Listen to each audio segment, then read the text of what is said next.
Welcome back to the California Conversation. I'm Tess Abraham. We have more fraud in California, if you can even believe that there's potential for more fraud. Now, obviously, as we have talked about in the past, there have been a lot of claims swirling around about different fraudulent schemes going on in our state. Now, one that was made back in January of this year was actually made by Dr. Oz. And if you don't know, he is the current administrator of the Centers for Medicare and Medicaid Services, or CMS. And so, working for the Trump administration, he made some claims saying that California and Los Angeles County specifically had potentially billions of dollars worth of fraud specifically for hospice fraud. Now, the Newsom administration responded immediately with our own governor launching a civil rights investigation into Dr. Oz for his claims. He said that he was claiming, quote, baseless and racially charged allegations. Gavin Newsom does acknowledge that hospice fraud is a scheme that has happened in our state, but he also says that they have taken steps to identify and address it over the years, and that they have made actionable progress in making sure that it has not been out of control. So, who is right? Were Dr. Oz's comments really just discriminatory and a smokescreen and completely baseless? Has California actually taken solid steps to eliminate fraud specifically in this area? To no one's surprise, the answer to both of those questions is a resounding no, and I am going to get into all of it for you today.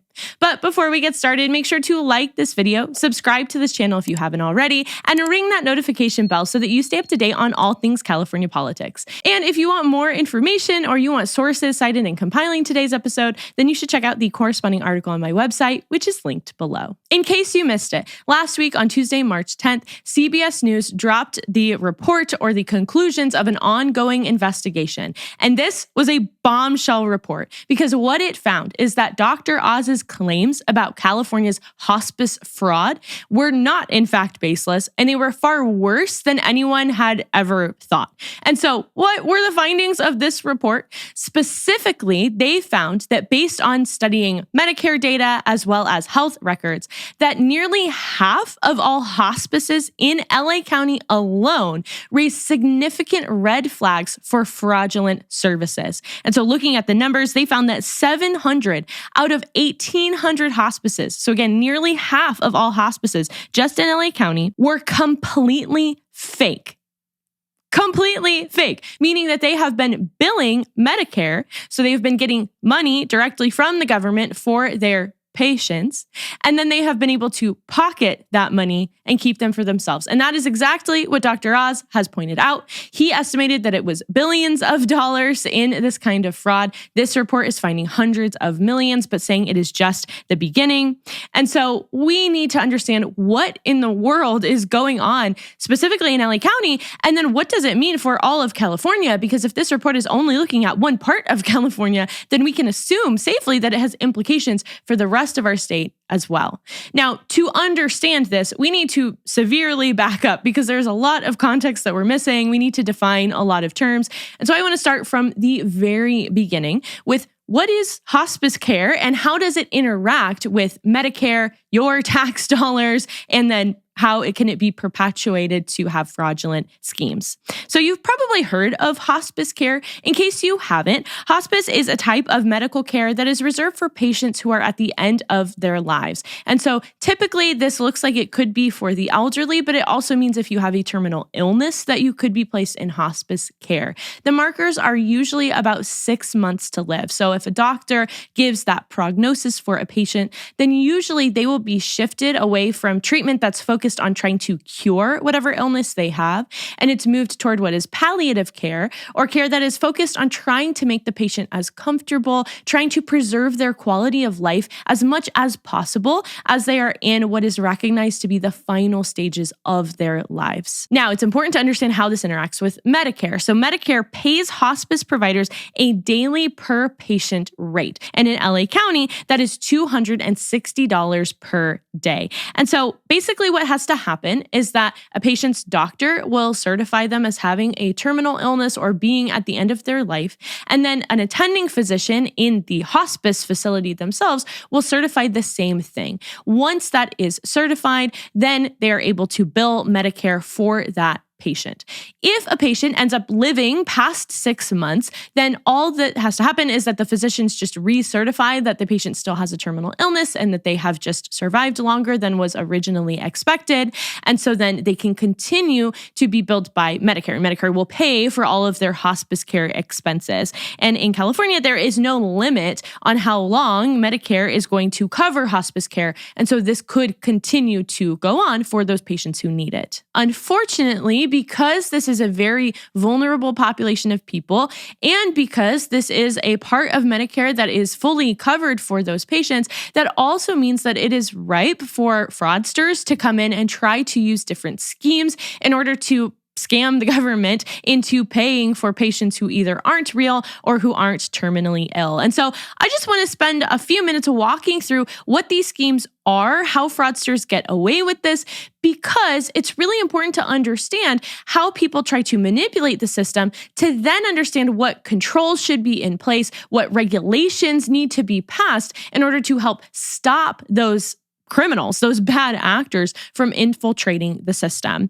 The first scheme is what is known as ghost patients. And so this is when a hospice center that is obviously fraudulent would be falsely certifying patients who are not terminally ill. And so basically a hospice would say, this patient, so-and-so, a ghost patient who probably doesn't even exist, has a terminal illness. They will bill Medicare for it. They will take the money. And because they are not actually providing services for that ghost patient, they just pocket the cash. And so that is one of the more common schemes. Another one is to scam the elderly. So like I mentioned, these are vulnerable populations. We know that elderly people are often more prone to being able to be scammed by fraudsters who are getting more and more advanced with their techniques.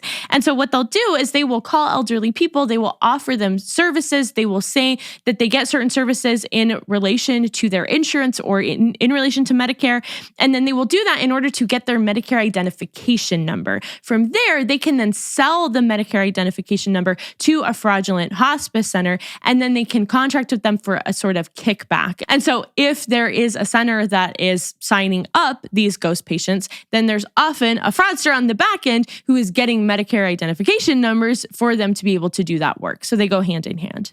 The third scheme is what's known as upcoding. This is when a hospice center might have real patients who are actually using services, but they will upcode to a much more expensive level of hospice care that requires the government to pay out more, when really in reality, the patient is just receiving a standard level of care. A fourth technique is known as churn and burn. This is when fraudsters will open a new fraudulent hospice facility. They will start to enroll patients through whatever fraudulent way that they do that. They will keep all of the money that's coming in from Medicare. And then if they get audited or if they reach a certain time frame where they can no longer bill for those services, they will close down the hospice facility. They will pocket all of the cash that they've made, and then they'll just open a new facility, enroll the same patients, and then do it all over again. So they're churning and burning through those hospice facilities. And lastly, something we are seeing in California, so it's very relevant, is shell companies. And this is when you set up businesses that only exist on paper. They don't actually have physical addresses. They are not actually providing services. And so they're not even real businesses to begin with, real hospices.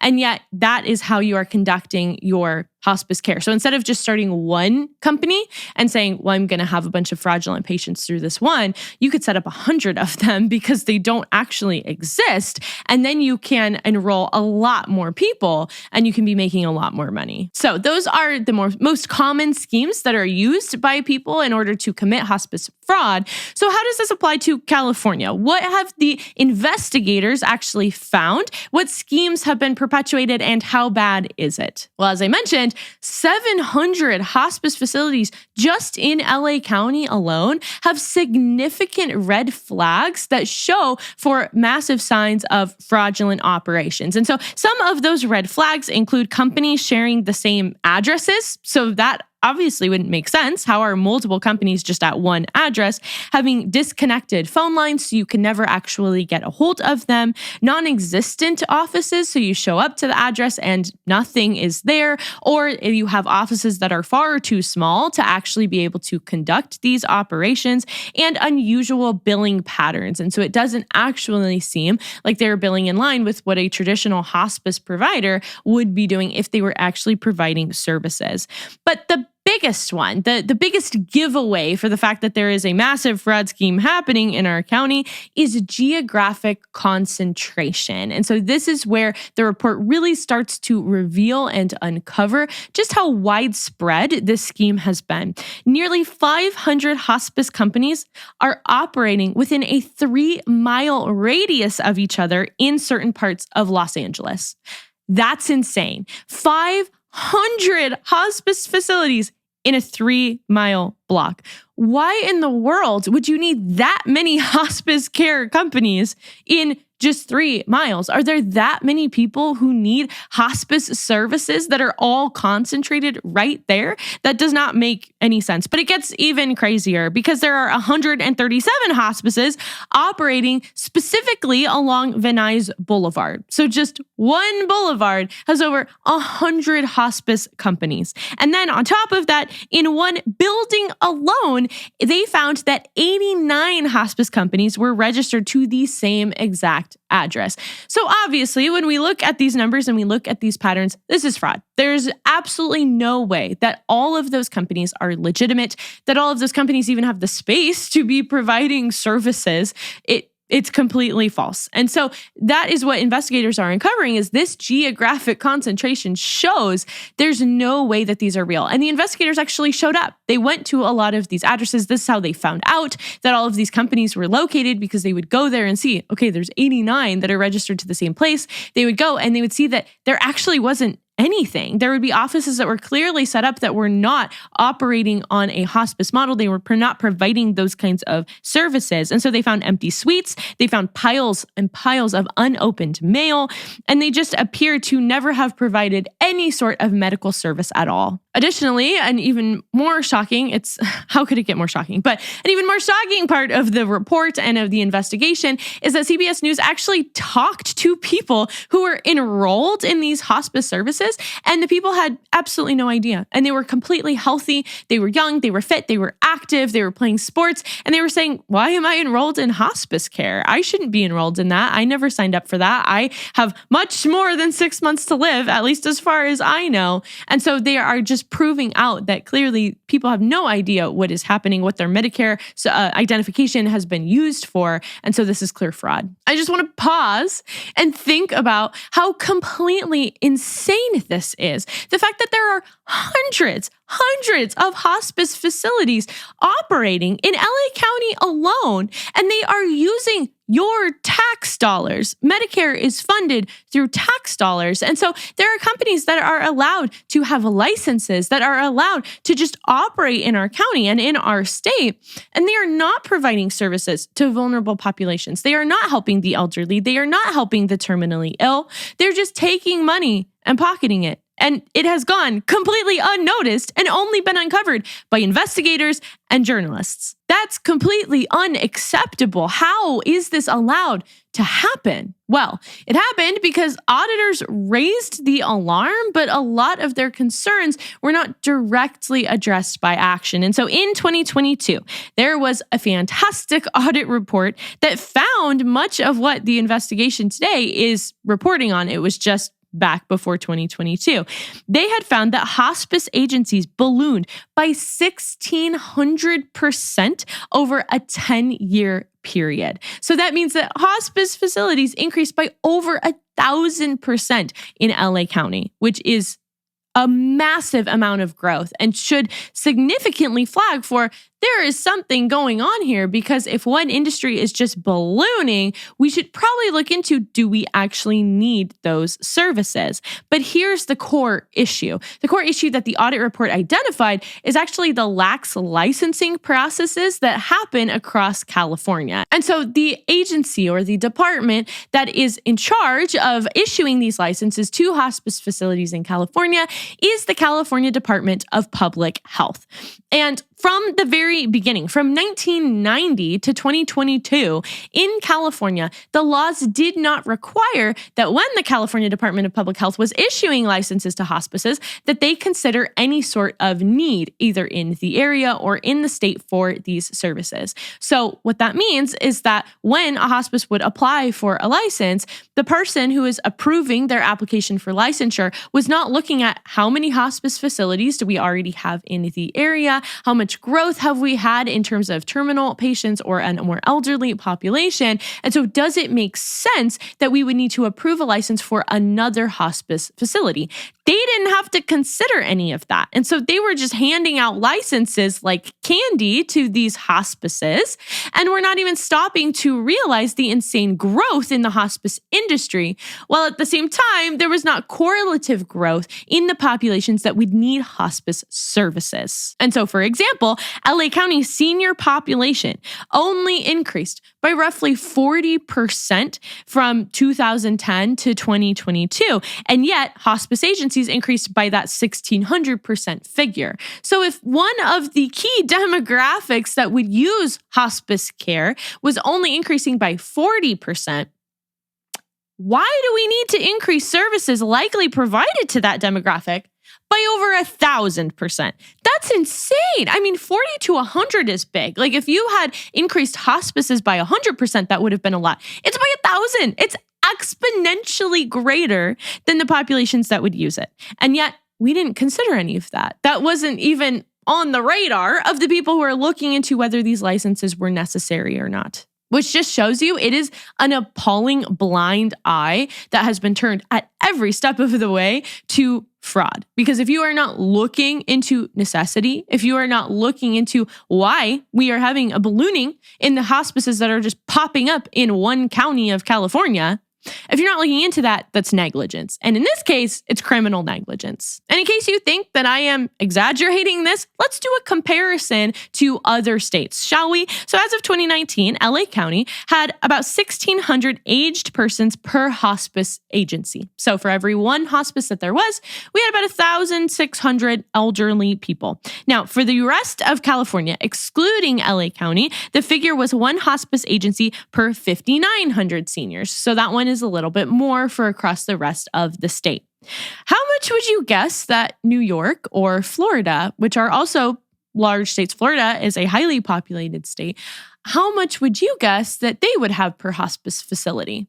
Well, New York in 2019 had one hospice to 72,000 seniors, and Florida had one per 95,000. So compare that to California's 5,900 and then to LA County's 1,600. And it is so clear that we do not need all of these hospice facilities. Something else is going on in the state of California. But that's not all. That's one part of it. One part is that they didn't consider need in licensing. What's more egregious is there are no regulations in place, and there were no regulations as of the 2022 audit report to oversee the California Department of Public Health's licensing and monitoring. What I mean by that is there was no procedure. There's no controls in place. There's no minimum requirements. There's no policies or procedures written down for what CDPH is supposed to be looking for when they go to license a hospice facility and when they go to ongoingly monitor a hospice facility. So they're supposed to go and do like on-site visits. They're supposed to do regular check-ins to make sure that they are up to code. And there's no code. There's no regulation. And so they didn't have minimum standards for things like nurse to patient ratios, of staff travel distance limits, or of management personnel qualifications. So this means they could license a hospice that has thousands of patients and only claims to have one or two nurses. Well, obviously that wouldn't be feasible. Obviously that wouldn't work.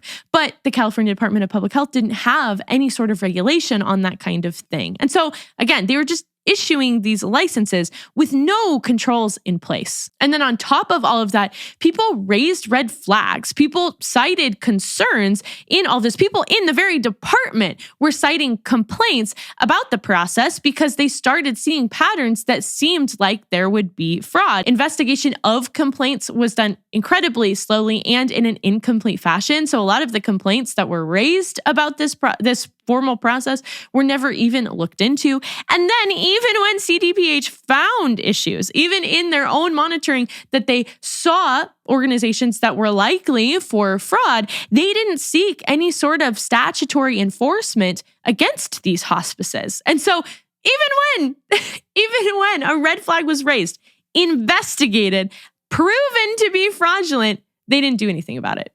They didn't pursue any sort of action. So all in all, the California Department of Public Health completely dropped the ball. But more in reality, they never had the ball to begin with. It was never there. I don't know what they are doing over there. I literally don't know what the job is that the people who are in charge of these programs and of issuing these licenses really is. I don't even know why we have them. They are not a serious agency, and this alone should shut them down. If this was a private business, this sort of complete and utter failure that was done willingly and knowingly would completely shut a business down. It would not be allowed to operate. So why does the California Department of Public Health still stand? Why do people still work there? It's worthless. Think about what this means. We cannot gloss over this because, like I said, Medicare is funded by tax dollars.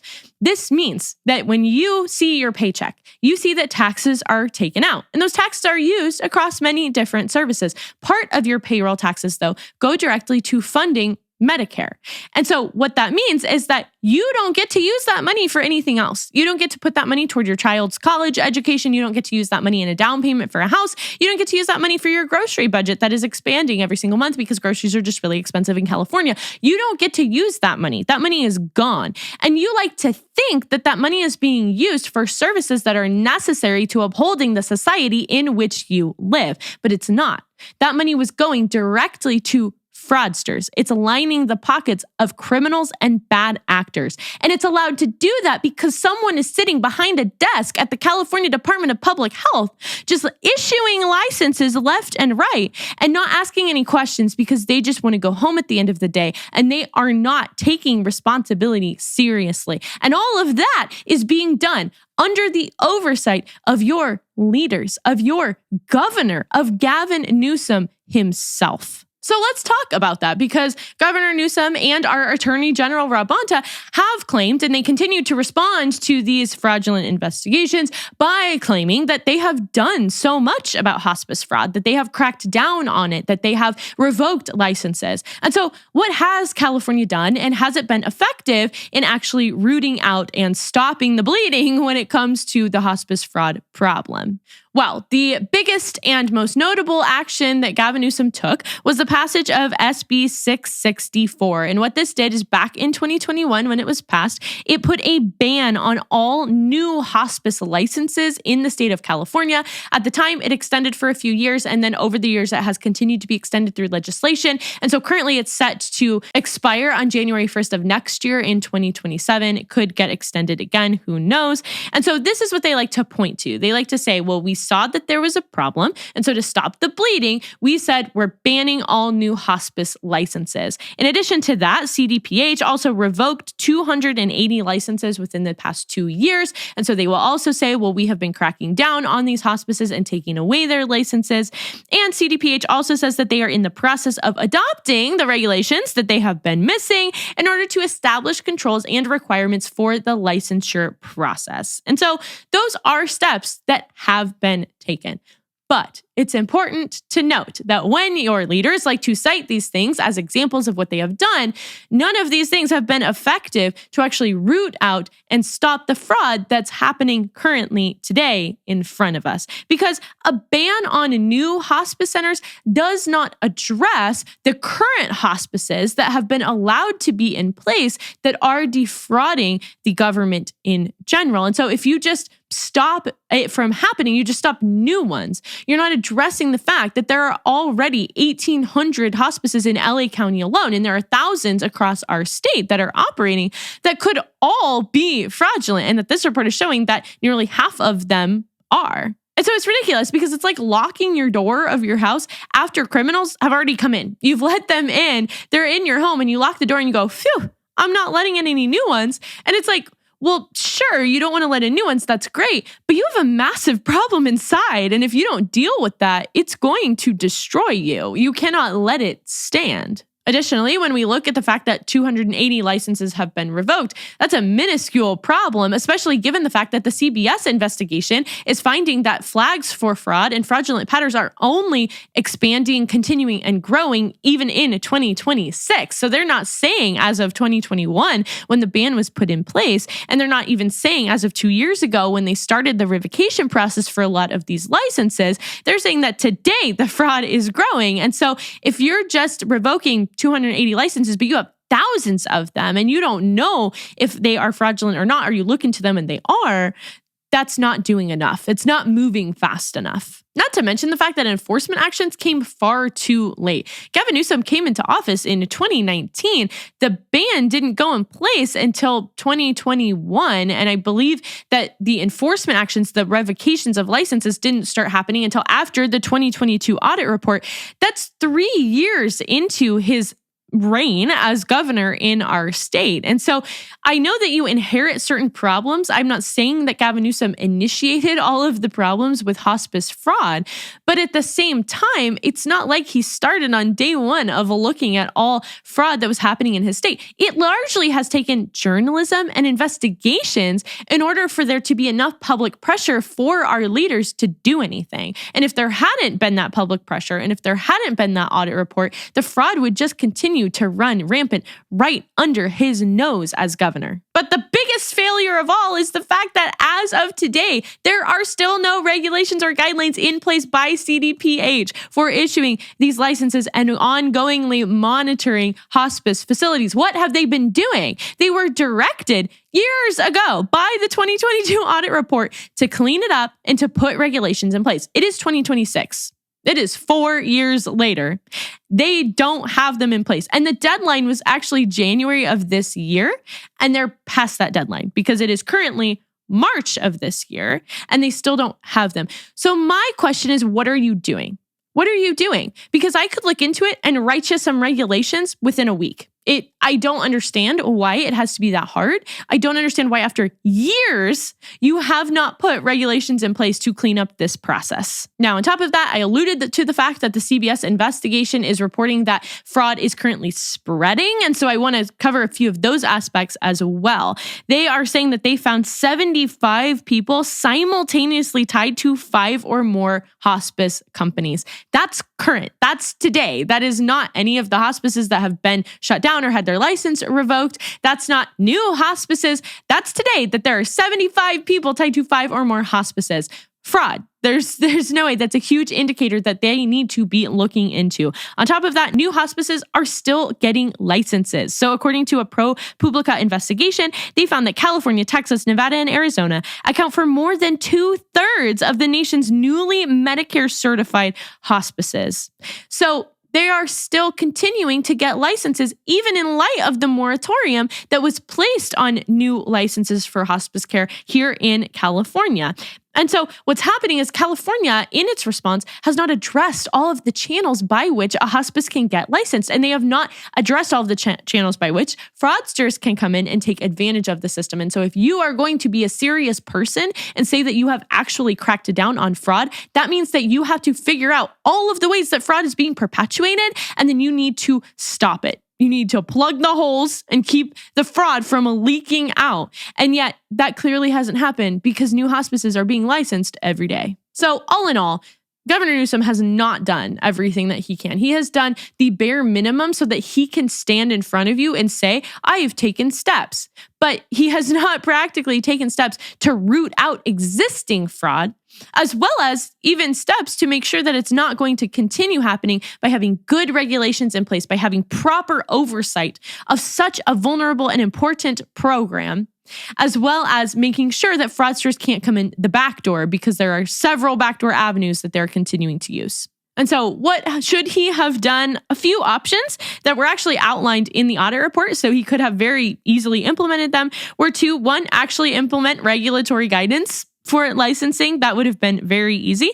Two, audited existing providers immediately. This should have been done, and it should have been a top priority of the department. Because again, if you have existing providers who are flagging for fraud, you need to investigate all of them. I know it's hard. I know it sounds annoying. I know it sounds like a waste of time, but you got to go through and you got to audit them so that you can kick out all of the fraudsters who are continuing to steal money from the government. But that didn't happen. They should have imposed real financial penalties on fraudulent providers. So again, the department was not doing that. They weren't actually having any sort of enforcement actions against centers that they were finding to be fraudulent. So they needed to have strict penalties so that it would dissuade future bad actors from doing this. And then lastly, they didn't coordinate with federal organizations. And so this is one way that people can continue to get licensed, is directly through federal channels, like through the Center for Medicare and Medicaid Services. And so they needed to work together and be coordinated in their attempt to actually stop the fraud, but they didn't do that. And so that's how people are still continuing to get licenses for hospices here in California. So California knew what was happening. It has known for years, but it has not moved fast enough, and it has not been effective enough in its response to actually stop the fraud from happening, which is how we have gotten to this point of having billions and billions of dollars in our state that is just being directly stolen, again, out from under us and out from under our very leaders. So what happens now? This is insane. It is a very telling report. And so what is going to happen? The biggest question on everyone's minds is, will this actually lead to reform, or will it just pass with a fading news cycle? And this is why it's really important that you know about it and that you flag for it and that you understand how to filter comments made by our governor and by others and by articles about it, because we don't want to just let this pass with the news cycle. We don't want the news to just move on and it's like, oh yeah, one day there was a lot of fraud in California and then nothing really happened about it. But that's exactly what happened in 2022. At the time, it felt like a watershed moment. This audit report came out and it was damning. And yet no change happened. No steps were really taken. And so it is time that we demand accountability. It is time that we demand change, because our leaders must be held accountable for the criminal negligence that they have employed that has allowed fraud, not just fraud. I don't want to say fraud because fraud is too easy for us to have hypothetically in our minds, allowed theft from you and your fellow Californians for decades. The only way that change will happen is when our leaders feel our outrage and take us seriously. They think they can get away with it, and they largely have been correct. They have been allowed to, but we should not allow them to any longer. And so we need to contact our representatives. This is a federally provided program. It is administered by the state of California, and that means that there must be oversight. And on top of that, that means that our representatives have the power to do something about it. And so in LA County specifically, your U.S. senators are the ones who oversee Medicare funding and CMS. And so we can contact them directly. Your U.S. House members are actively investigating this problem. And so they need to take part in being part of the remediating action for what we're going to do about it. And then your state assembly and Senate members can pressure the California Department of Public Health to actually implement real reforms like those regulations that we've talked about. And so your voice carries weight. You should be outraged by this, and your leaders should be as well. And they should know that we mean serious business, because we are not going to just sit by knowing that they're not doing anything about the fact that thousands, millions, billions of our dollars are just being wasted on criminals. That is so frustrating. That is so frustrating. And so you need to speak up. I have drafted a letter. I have put it below. Please look at it. You can change it. You can personalize it, but please send a letter, send an email, call, contact your representatives, because we really need change. We need change. Fraud on this scale only flourishes when no one demands better. It is time that Californians make it clear that we want accountability. And as always, remember, come November, vote this out. Thank you for joining me here today. I hope it was helpful for you as you navigate life in our state and that you even learned something new. If you love the show, please spread the word and share it with your friends, family, and fellow Californians. And I'll see you back here next week for another episode of the California Conversation.